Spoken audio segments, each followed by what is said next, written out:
결혼하려면 결혼 전문가 김경애 원장입니다.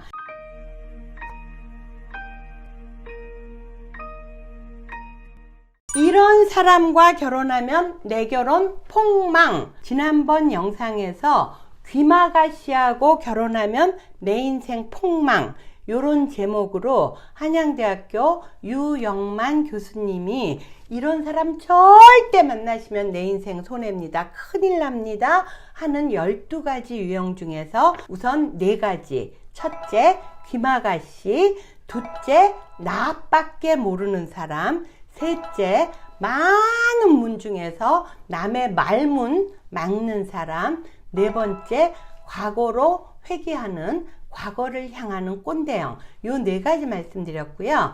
오늘은 나머지 8가지를 말씀드리려고 그래요. 감탄을 잃은 사람. 자기 인생에 감탄을 잃었으니 나하고 연애할 때도 정말 연애가 끝나고 나서 결혼을 하면 아내한테 감탄 못 하겠죠. 그야말로 감사를 모르겠죠. 그러면 불만이 많아지고 결혼 생활이 힘듭니다.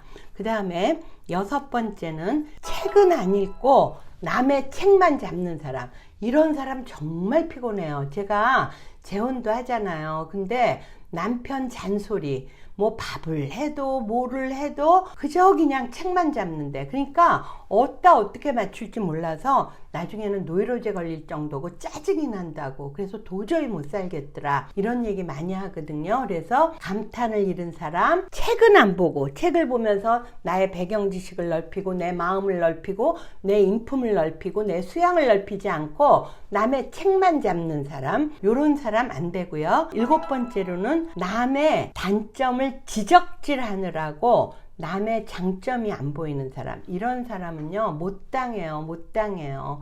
아무리 잘해도 내 장점을 안 보는 거야. 장점을 크게 보고 정말 오게티처럼 단점을 봐도 내가 그거 하나 고치려면 굉장히 수십 년 살아온 습관이란 게 힘들거든요. 근데 하물며 장점은 요만하게 보고 단점만 눈에 그냥 불을 켜고 봐.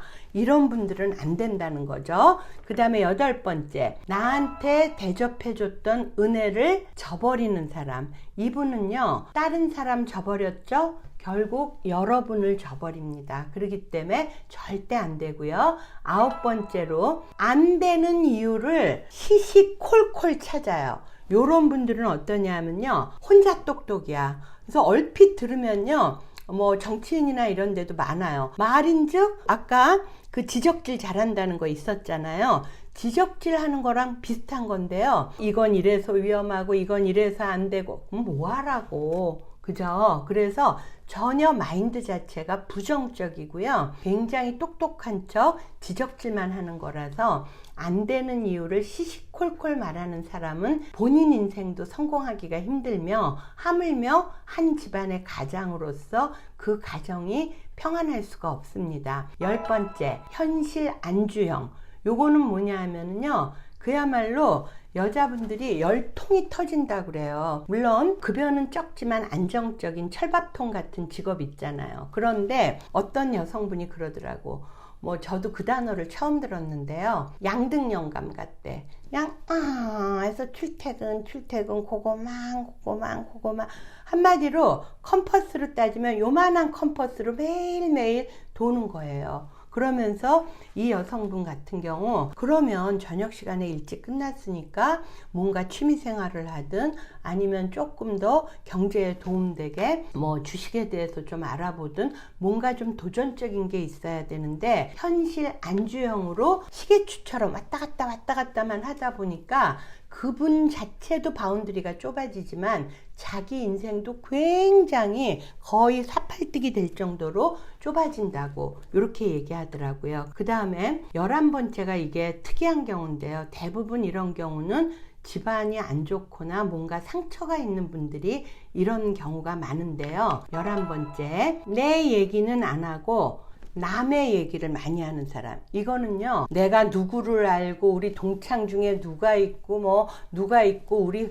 아는 사람이 이런 사람이 있고 이렇게 재력이 빵빵하고, 결국은 뭐예요? 나는 빛 좋은 개살군 거야. 본인 주변만 화려하게 얘기했지 나는 가진 게 없는 거거든요. 그리고 이런 분들이 대부분요 말재주가 좋아요. 그러면 연애할 때는요 정말 턱을 괴고 누구가 뭐 이때 이렇게 해서 이렇게 했고 뭐 저렇게 했고 막 재밌게 얘기가 돌아가기 때문에 거기에 함몰되기가 쉽거든요. 그런데 중요한 거는 자기 얘기는 결국 안 했기 때문에 양파처럼 자기 얘기는 까도 안 나오게 감추고 있는 거거든요. 그렇기 때문에 내 얘기는 안 하고 남의 얘기만 하는 사람들은 허황한 사람이든가 자기가 상처가 있든가 아니면 자기의 외면으로 보이는 조건보다 내 뒷배경 같은 게 굉장히 열악하거나 이런 경우 다른 사람 걸 빌려와서 나를 돋보이려고 하는 경우가 많기 때문에 내 얘기 안 하는 사람은